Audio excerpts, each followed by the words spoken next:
She left him in the quiet hour before dawn, when even the gods pretend to sleep. No grand betrayal, no flaming argument, just absence, clean and merciless as a blade pulled free. And he stood in that emptiness, like a man listening to the last echo of a world he once believed in. He did not curse her name.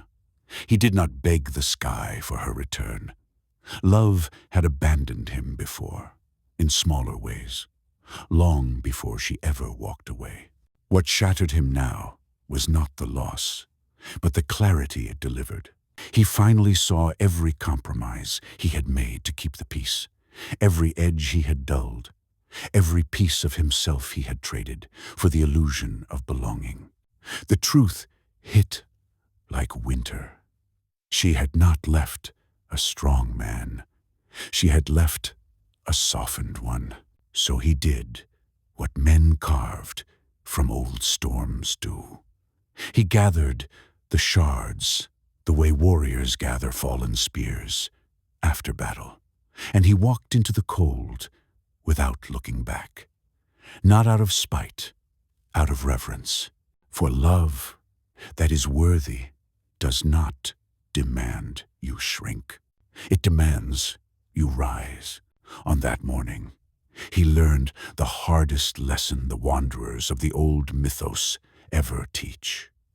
The gods test a man by taking what he loves, not to punish him, but to reveal the shape of the man he must become.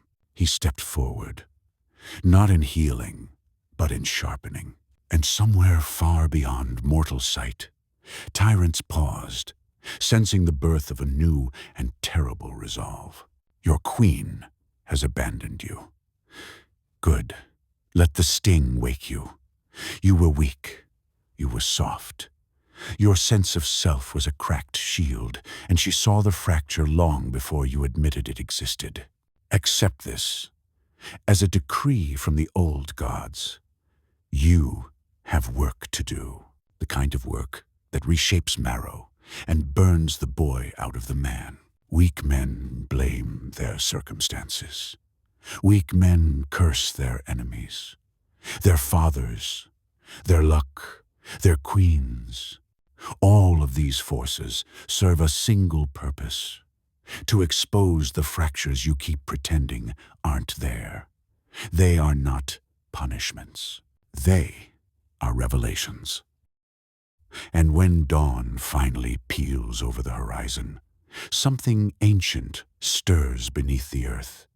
The old gods who test men through subtraction, the deep leviathans, who measure worth not by tenderness, but by how a man rises when the world strips him bare. They watch, with the cold approval reserved for those standing at the edge of transformation. For where the gods of discipline judge a man's choices, the leviathans judge his marrow.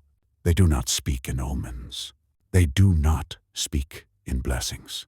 They speak in pressure, the kind that lives under mountains, the kind that crushes continents, the kind that forces a man to see exactly who he is without the crutch of affection. You feel that pressure coil around your insides, not to destroy you, but to compress what remains until only truth survives. Odd softness cracks like dried clay. Hesitation shatters. Illusions bleed out onto the stones of the riven path. To mark the path you must now walk, the deep has carved 7 laws into the stone beneath your feet. Laws not for the gentle, laws not for the untested, laws meant only for the ones abandoned so they can ascend. Carve these 7 laws into your bones. 1. Suffering is the whetstone of meaning. Let it sharpen you, or it will hollow you. Pain is the oldest tutor. The gods of the deep don't speak in blessings. They speak in breaks and bruises. Every wound is either a blade you learn to wield, or a cavity that eats you slowly. Stand still in your suffering, and it will rot you. Lean into it, and it will carve you into something the night respects. 2. Comfort breeds decay. Step away from softness if you want your backbone to remember its purpose. Soft beds breed soft men. The storm never taught anyone who hid from it.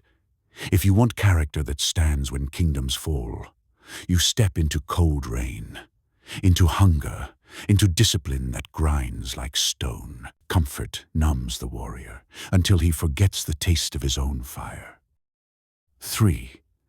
Truth must be spoken, even when it tears the air and scorches the room. Truth is a blade dragged red-hot from the forge.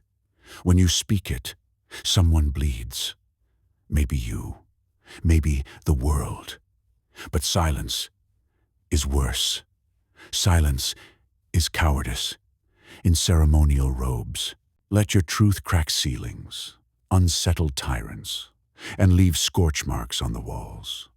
Truth that doesn't cost anything isn't truth at all. 4. Fix yourself before you dare pass judgment on the world outside your own mind. The storm inside always precedes the storm outside. If your inner halls are crumbling, don't posture by pretending to be an architect for everyone else's kingdom.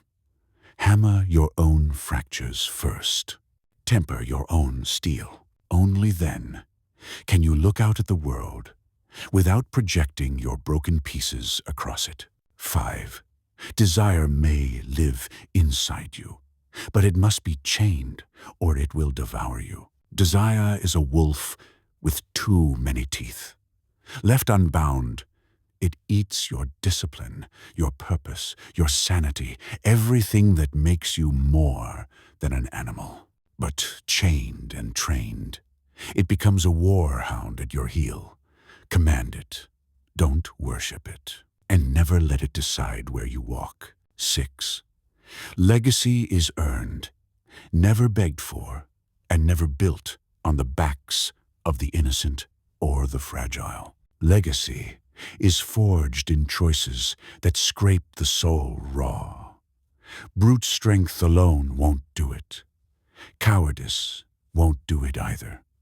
You take only the fights that matter, and you leave the helpless uncrushed beneath your boots.